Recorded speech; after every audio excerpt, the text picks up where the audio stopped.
राधे राधे दोस्तों, कैसे हैं आप लोग। मैं आपको एक बहुत ही प्यारी सी कहानी लाख टके की बात सुनाने जा रही हूँ। एक बार की बात है, एक ब्राह्मण अपनी पत्नी के साथ रहता था। उसका एक बेटा था जिसकी शादी हो चुकी थी। ब्राह्मण अंधा था, इसलिए अपनी रोटी पानी के लिए अपने बेटे पर ही निर्भर था। रोज सुबह वह नौजवान भीख मांगने के लिए घर से बाहर निकल जाता और जो कुछ भी उसको भीख में मिलता शाम को घर में चारों बांट कर खा लेते। कुछ दिन तक तो यह चलता रहा, पर फिर वह नौजवान अपनी इस अपमान भरी जिंदगी से तंग आ गया। उसने किसी दूसरे देश में जाकर अपनी किस्मत आजमाने की सोची। उसने अपनी पत्नी को यह बात बताई और कहा कि वह किसी तरह से कुछ महीने उसकी गैर हाजिरी में घर का काम चला ले। भगवान ने चाहा तो सब कुछ ठीक हो जाएगा। उसने उसे यह भी समझाया कि उसके पीछे उसे मेहनत से काम करना चाहिए, ताकि कहीं ऐसा ना हो कि उसके माता पिता नाराज़ हो जाएं और उसे श्राप दे दें। ऐसा सोचकर एक दिन गठरी में उसे अपने लिए कुछ खाने का सामान बांधा और घर से चल दिया। वह कई दिन तक चलता रहा, जब तक कि वह दूसरे देश के लिए एक बड़े शहर में नहीं पहुंच गया। वहां जाकर उसने एक दुकान पर जाकर उससे भीख मांगी। दुकानदार ने उससे पूछा, तुम यहाँ कब आए, क्यों आए और तुम्हारी क्या जाति है। ब्राह्मण ने जवाब दिया कि वह ब्राह्मण है और अपने माता पिता और पत्नी के लिए खाना ढूंढने के लिए इधर उधर घूम रहा है। दुकानदार को उसकी कहानी सुनकर उस पर दया आ गई, तो उसने उसे सलाह दी कि वह उस देश के दयालु राजा से जाकर मिल ले। वह उसकी कुछ सहायता जरूर कर देगा।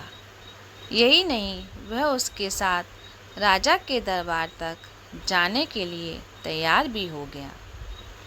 उसी समय इत्तेफाक से ऐसा हुआ कि राजा को एक ब्राह्मण की ज़रूरत थी जो उसके सोने के मंदिर की देखभाल कर सके। यह सोने का मंदिर उसने हाल में ही बनवाया था, और जब उससे यह सुना कि वह ब्राह्मण भला और ईमानदार था, तब तो वह उसे देखकर बहुत खुश हो गया। उसने तुरंत ही उस ब्राह्मण को अपने मंदिर का मालिक बना दिया और उसके लिए 50 खरबार चावल और 100 रुपये साल के निश्चित कर दिए। ब्राह्मण के घर छोड़ने के 2 महीने बाद भी जब ब्राह्मण की पत्नी ने उसके बारे में कुछ नहीं सुना, तो वह उसकी खोज में निकल पड़ी। खुशकिस्मती से वह भी वहां पहुंच गई जहां पर ब्राह्मण था। वहां जाकर उसने सुना कि रोज सुबह राजा के सोने के मंदिर में एक असरफी उस देश के रहने वाले भिखारी को दी जाती थी, जो भी भीख मांगने वहां जाता था। सो अगले दिन वह सुबह सुबह उसे लेने के लिए सोने के मंदिर गई, तो वहाँ उसे उसका पति मिल गया। उसने अपनी पत्नी से पूछा, तुम यहाँ क्यों आई हो? तुमने मेरे माता पिता को वहाँ अकेला क्यों छोड़ा? क्या तुम्हें इस बात की बिल्कुल भी परवाह नहीं कि वह मुझे श्राप दे देंगे और मैं मर जाऊँगा? तुम तुरंत ही वापस घर चली जाओ और वहीं पर मेरा इंतज़ार करो। पत्नी बोली, नहीं, मैं खुद को और तुम्हारे माता पिता दोनों को भूख से मरने के लिए देखने के लिए वहाँ वापस नहीं जा सकती। घर में चावल का एक दाना भी नहीं है। ब्राह्मण बोला, हे भगवान, ठीक है, तुम यह लो। कहकर उसने एक कागज़ पर कुछ लाइनें लिखीं और वह कागज़ उसे थमा कर बोला, इसे ले जाकर राजा को दे देना। हो सकता है कि वह तुमको इसके बदले में 1 लाख रुपए दे दे। ऐसा कहकर उसने अपनी पत्नी को वहाँ से भेज दिया। उस कागज के टुकड़े पर 4 सलाह लिखी हुई थी। 1. अगर कोई आदमी यात्रा में हो और रात को किसी अजनबी जगह पहुंच जाए तो उसे वहां ठहरने के मामले में सावधान रहना चाहिए। कहीं ऐसा ना हो कि वे उसे मार दें। नंबर 2. अगर किसी को किसी चीज़ की ज़रूरत हो तो पहले उसे अपने दोस्त को जांचना चाहिए, पर उसे किसी चीज़ की ज़रूरत ना हो तो उसे अपने दोस्तों को अपने आप को जांचने नहीं देना चाहिए। नंबर 3. अगर किसी आदमी ने अपनी बहन की शादी कर दी है और अगर वह उसे मिलने के लिए बड़ी शान शौकत से जाता है तो उसका वह इस तरह से अवगत करेगी कि जैसे उसे उससे कुछ लेना ना हो। पर अगर वह गरीब हालत में जाता है तो वह उस पर नाराज़ होगी और उसे पहचानेगी भी नहीं। नंबर 4. अगर किसी व्यक्ति को कोई काम करना है तो उसे वह अपने आप ही करना चाहिए, अपनी पूरी ताकत से करना चाहिए और बिना किसी डर के करना चाहिए। उस कागज़ को लेकर वह ब्राह्मणी अपने घर चली गई। वहाँ जाकर उसने अपने सास ससुर को अपने पति से मिलने की बात बताई और बताया कि उसके पति ने उसे कितना कीमती कागज़ दिया है, पर राजा के सामने वह खुद नहीं जाना चाहती थी। तो उसने अपने एक जानने वाले को भेज दिया। राजा ने वह कागज़ पढ़ा और उस कागज़ के लाने वाले को कोड़े से मारने का हुक्म दिया और उसे वहाँ से भगा दिया। अगली सुबह ब्राह्मणी ने वह कागज़ लिया और दरबार की तरफ चल पड़ी। जब वह दरबार की तरफ जा रही थी तो वह उसे पढ़ती जा रही थी। रास्ते में उसे राजा का बेटा मिल गया तो उसने उससे पूछा कि वह क्या पढ़ती जा रही है। उसने कहा कि वह एक ऐसी कागज़ पढ़ती जा रही है जिसमें कुछ सलाह लिखी हुई है जिसके लिए उसे 1 लाख रुपया चाहिए। राजकुमार ने उससे वह कागज़ दिखाने के लिए कहा। ब्राह्मणी ने उसे वह कागज़ दिखा दिया तो उसे पढ़कर उसने उसके पैसों के लिए परवाना लिखा और आगे बढ़ गया। बेचारी गरीब ब्राह्मणी ने उसे उसके लिए बहुत धन्यवाद दिया। उस दिन उसने अपने घर के लिए इतना सामान खरीदा जो उनकी ज़िंदगी भर के लिए काफ़ी था। शाम को राजकुमार के पिता से एक स्त्री से अपनी मुलाकात के बारे में और उससे एक कागज़ खरीदने के बारे में बताया। उसने सोचा कि उसके पिता उसके इस काम से बहुत खुश होंगे, पर ऐसा नहीं हुआ। राजा तो यह सुनकर उससे बहुत गुस्सा हो गया और उसे अपने देश से बाहर निकाल दिया। उफ! सारा शाही राजघराना कितना दुखी हुआ जब उन सब ने राजा का ये बेरहम आदेश सुना कि उसने राजकुमार को देश निकाला दे दिया, क्योंकि राजकुमार तो सबका प्यारा था, साथ ही सभी को उससे बड़ी उम्मीदें थीं और सबसे बड़ी बात तो यह थी कि वह राजगद्दी का उत्तराधिकारी था। फिर भी राजा का आदेश तो आदेश था। तुरंत ही बाजा लाया गया। राजकुमार ने अपनी माँ को, संबंधियों को, दोस्तों को, सभी को विदा कहा और अपने घोड़े पर सवार होकर घर से निकल पड़ा। कहाँ किधर ये तो उसे भी पता नहीं था। रात होते होते वह एक जगह आ पहुँचा जहाँ उसे एक आदमी मिला। उसने उसे रात को अपने घर में ठहरने के लिए कहा तो राजकुमार ने उसका बुलावा स्वीकार कर लिया। वह गया तो उसे एक राजकुमार की तरह से स्वागत किया गया। उस आदमी ने उसके सोने के लिए एक चटाई बिछा दी, उसे बहुत बढ़िया खाना खिलाया और उसकी बेटी ने भी उसकी सेवा की। उसने सोचा, मुझे उस भले आदमी की चारों सलाहों में से पहली सलाह पर ध्यान देना चाहिए, क्योंकि पता नहीं ये आदमी रात को मेरे साथ क्या करे। मुझे आज की रात सोना नहीं चाहिए। मन में ऐसा सोचकर वह लेट तो गया मगर सोया नहीं।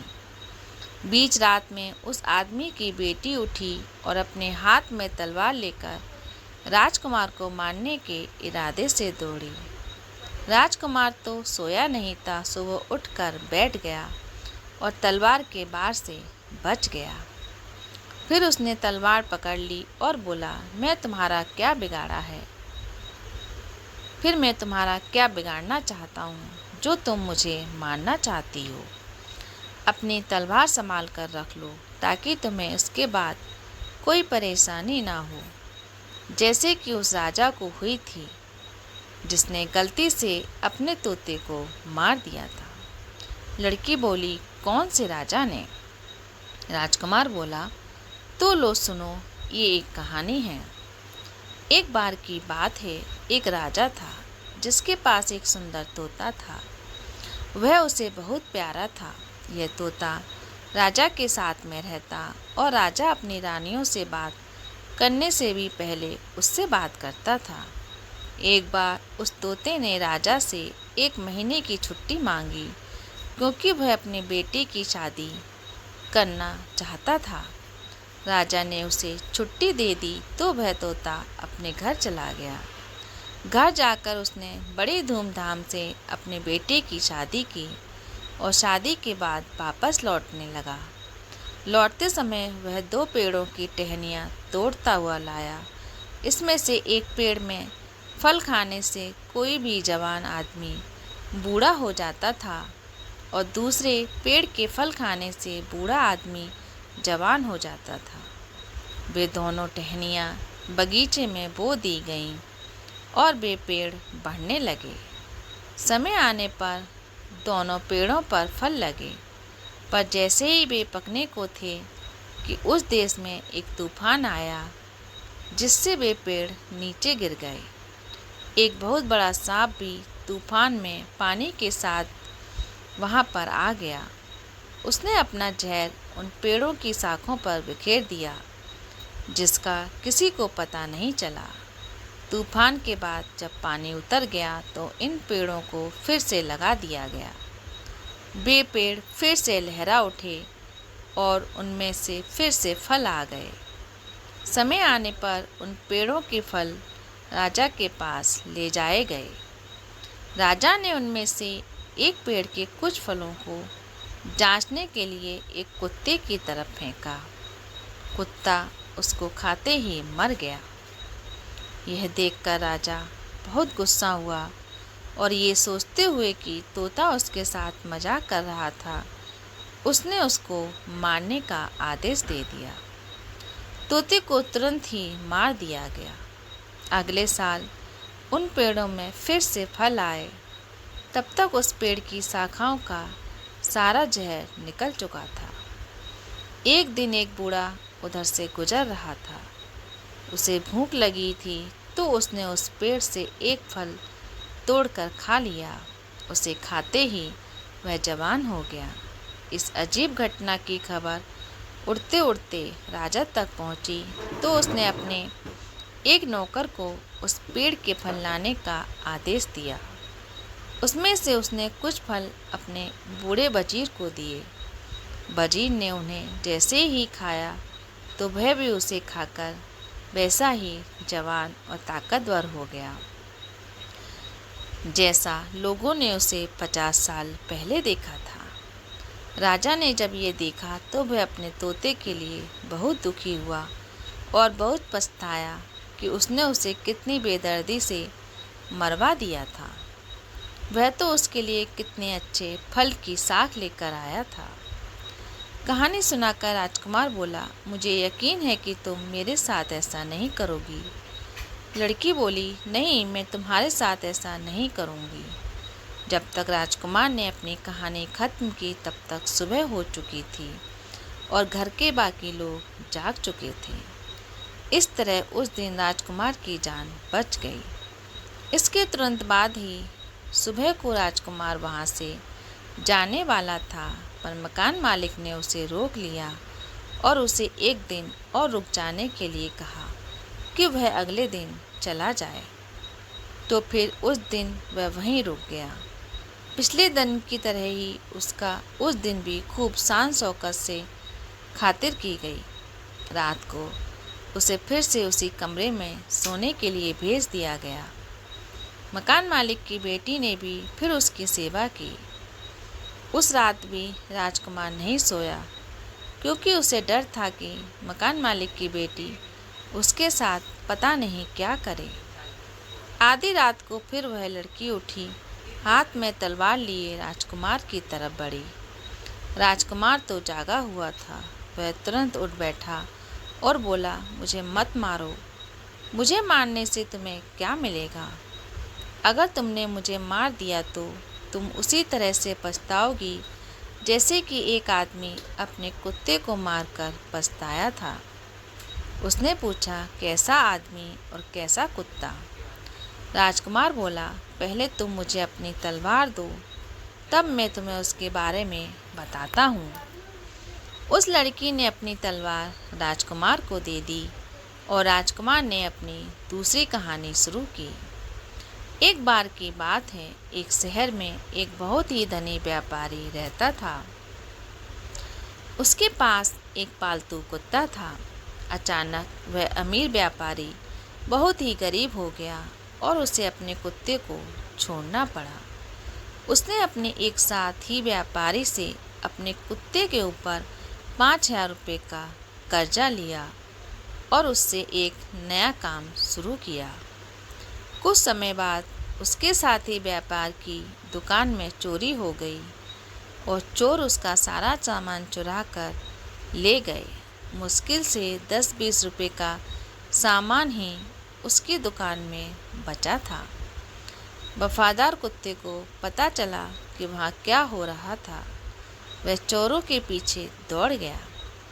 उसने वह जगह देख ली जहाँ उन चोरों ने वह चोरी का सामान छुपाया था और घर वापस आ गया। सुबह को जब व्यापारी सो कर उठा तो अपनी दुकान खाली देखकर रो पड़ा। साथ में उसके घर वाले भी रोने लगे। व्यापारी तो बिल्कुल पागल सा हो गया। उधर कुत्ता बार बार मालिक की कमीज और पाजामा खींचता हुआ घर के दरवाजे की तरफ भागता रहा, जैसे वह उसे घर से बाहर ले जाना चाहता हो। आखिर उसके एक दोस्त ने उसे सलाह दी कि ऐसा लगता है कुत्ता चुराई हुई चीज़ों के बारे में कुछ जानता है, सो उसके से पीछे जाना चाहिए। व्यापारी और उसके कुछ दोस्त उस कुत्ते के पीछे चल दिए। कुत्ता उन्हें वहाँ ले गया जहाँ चोरों ने उसका माल छिपा रखा था। उस जगह जाकर कुत्ते ने ज़मीन खुरचनी शुरू की और भौंकना शुरू किया और ये बताने की कोशिश की कि सामान यहाँ नीचे छुपा हुआ है। व्यापारी और उसके दोस्तों ने वहाँ ज़मीन खोदी और सारा सामान पा लिया। इसमें कोई भी चीज़ खोई हुई नहीं थी। सब सामान वैसे का वैसा ही मिल गया। व्यापारी अपना सब सामान पाकर बहुत खुश हुआ। घर जाकर उसने कुत्ते के कान में कुछ लिखकर एक कागज़ लपेटा और उसे उसके पुराने मालिक के पास भेजा। उसने उस कागज़ में लिखा था कि उसका कुत्ता बहुत वफादार है और इस वफादारी के फलस्वरूप वह उसको पहला 5,000 रुपये का कर्जा माफ़ करता है और इनाम के तौर 5,000 रुपये उसके लिए भेज रहा है।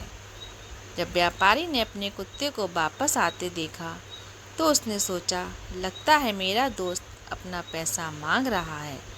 मैं कहाँ से दूँ उसे पैसा? अभी तो मैं अपने नुकसान की भरपाई ही नहीं कर पाया हूँ। मैं ऐसा करता हूँ, जैसे ही ये कुत्ता मेरे घर आता है मैं इसे मार दूँगा और कह दूँगा कि इसे किसी और ने मार दिया है। इससे मेरा कर्जा ही खत्म हो जाएगा। ना कुत्ता रहेगा ना कर्जा रहेगा। ऐसा सोचकर वह घर के बाहर की तरफ दौड़ा और कुत्ते को मार दिया। तभी उसके दाएं कान में एक कागज़ नीचे गिर पड़ा। व्यापारी ने वह कागज उठाया और पढ़ा तो वह बहुत दुखी हो गया। राजकुमार बोला, इसलिए संभल जाओ, कहीं ऐसा ना हो कि बाद में तुम्हें मेरी जिंदगी की कीमत अपनी जिंदगी देकर चुकानी पड़े। तब राजकुमार ने अपनी कहानी खत्म की। तब सुबह होने वाली थी। लड़की बोली, उफ, अब मैं क्या करूं? 1 घंटे बाद दिन निकल आएगा। मेरे पिता ने मुझसे कहा था कि मैं तुम्हें यकीनन मार दूं, और अगर मैंने तुम्हें नहीं मारा तो वह मुझे मार देंगे। अब मैं क्या करूं? मेरी ज़िंदगी अब तुम्हारे हाथ में है। राजकुमार बोला, मुझे अपने इस शापित घर से बाहर निकलने का रास्ता बताओ तो मेरे साथ चलो। बाहर हमें कोई न कोई घोड़ा जरूर मिल जाएगा। हम उस पर बैठकर जल्दी ही यहाँ से भाग जाएंगे। आओ चलो मेरे साथ। 1 घंटे के अंदर अंदर तब तक घर के लोग सोकर उठे। तब तक तो राजकुमार और मकान मालिक की लड़की दोनों घर पर घोड़े पर बैठकर बहुत दूर निकल चुके थे। वे चलते रहे जब तक कि वे राजकुमार के एक दोस्त के घर पर जा पहुँचे। उसने उन दोनों का अपने घर में स्वागत किया और उनको आराम से अपने भाई की तरह से 6 महीने तक ठहराया। जब राजकुमार ने उससे वहाँ से जाने की इजाज़त मांगी तो उसने उसे जवाहरात, पैसे, घोड़े और सफ़र के लिए ज़रूरी सामान देकर विदा किया। वहाँ से चलकर राजकुमार अपने बहनोई के देश पहुँचा। वहाँ पहुंचकर उसने एक जोगी का वेश बनाया और उसके महल के सामने ऐसे जाकर बैठ गया जैसे कि वह पूजा में लीन हो। उस जोगी और उसकी पूजा की खबर राजा तक पहुंची। उसमें उसकी रुचि हो आई क्योंकि उसकी पत्नी की तबीयत बहुत खराब थी। उसने उसके इलाज के लिए बहुत सारे हकीम वैद्य बुलाए पर कोई उसे ठीक ना कर सका। उसने सोचा कि शायद ये पवित्र आदमी उसे ठीक कर दे, सो उसने अपने कुछ आदमी उसे महल में लाने के लिए भेजे। पर राजकुमार ने ये कहकर महल के अंदर जाने से मना कर दिया कि वह एक जोगी है और उसकी जगह बाहर ही है। अगर राजा उससे मिलना चाहता है तो वह खुद उससे आकर मिल ले और साथ में अपनी पत्नी को भी ले आए। इस पर राजा अपनी पत्नी को साथ लेकर आया और उसे राजकुमार से मिलवाया। राजकुमार ने रानी को उसके सामने लेटकर प्रणाम करने के लिए कहा। जब उसे इस हालत में लेटे हुए 3 घंटे हो गए तो उसने उससे उठने के लिए और जाने के लिए कहा क्योंकि वह बिल्कुल ठीक हो चुकी थी। रानी चली गई। शाम को महल में बड़ा हल्ला गुल्ला मचा क्योंकि रानी की मोती की माला खो गई थी और किसी को उसका पता नहीं था। काफ़ी देर बाद कुछ लोग वहां गए जहां रानी ने जोगी के सामने लेटकर उसे प्रणाम किया। उनको वह माला वहीं पड़ी मिल गई थी। जब राजा ने यह सब सुना तो वह बहुत नाराज हुआ।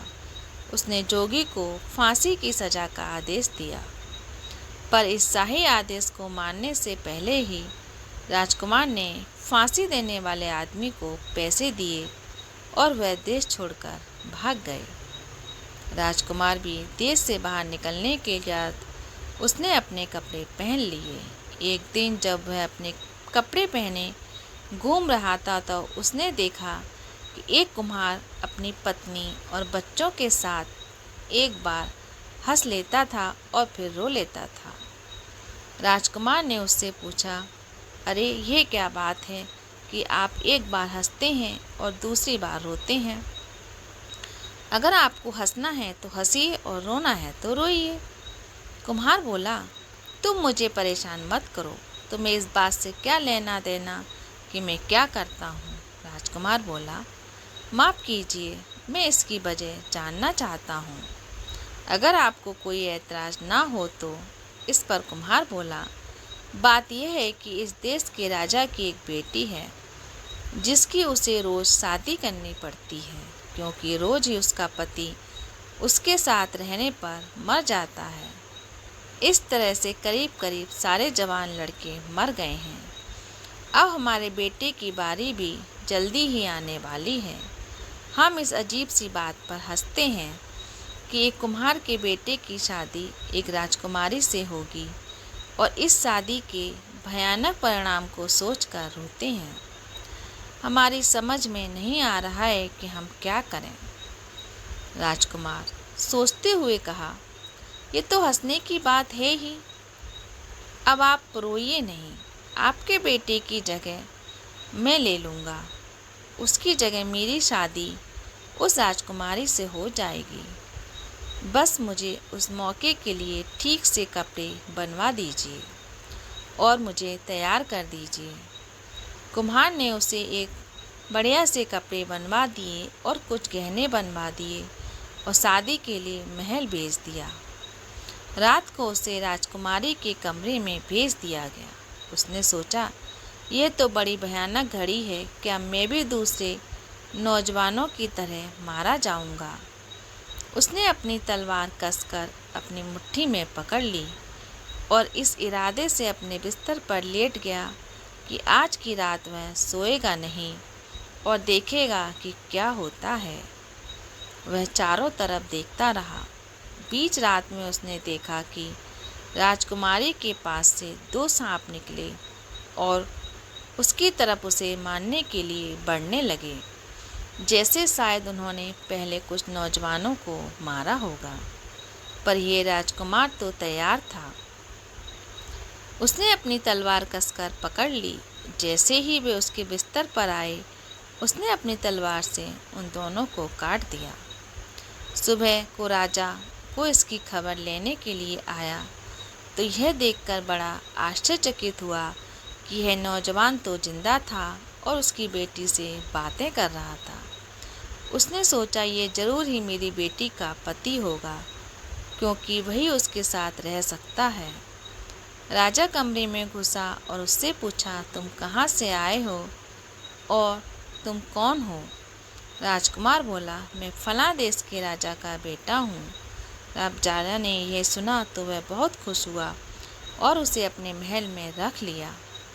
राजकुमार राजा के पास 1 साल से ज़्यादा रहा। फिर उसने अपने देश जाने की इजाज़त मांगी, जो राजा ने उसे तुरंत दे दी।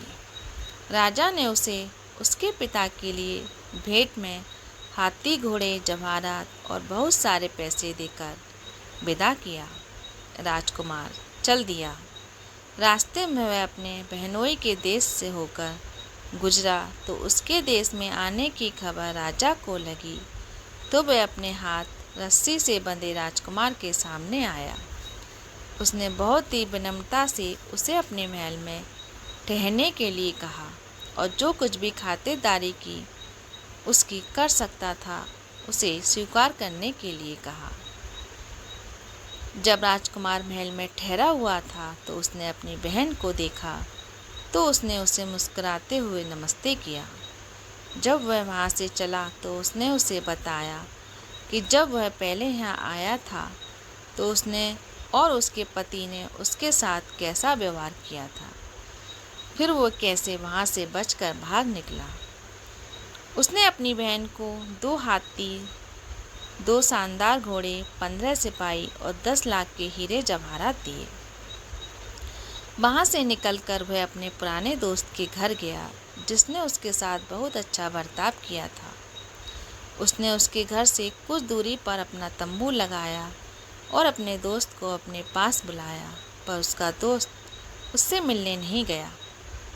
पूछने पर वह उससे मिलने क्यों नहीं जा रहा तो वह बोला, क्योंकि अब उसे मेरी सहायता की ज़रूरत नहीं है। यह सुनकर राजकुमार खुद उससे मिलने के लिए उसके महल पहुंचा और उसे अपनी ज़रूरत के समय सहायता करने के लिए बहुत बहुत धन्यवाद दिया। इसके बाद वह अपने घर गया और अपने माता पिता को अपने आने की खबर दी, पर अफसोस कि अपने बेटे को बाहर निकाल देने के बाद अब वे उसकी जुदाई में रोते रोते अंधे हो गए थे।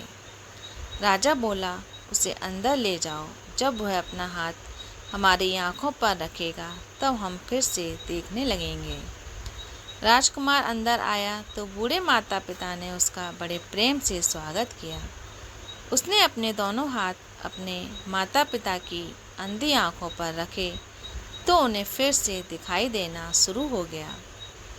तब राजकुमार ने राजा को अपनी सारी कहानी सुनाई और बताया कि किस प्रकार वह उस ब्राह्मणी की सलाह मानकर कितनी बार बचा।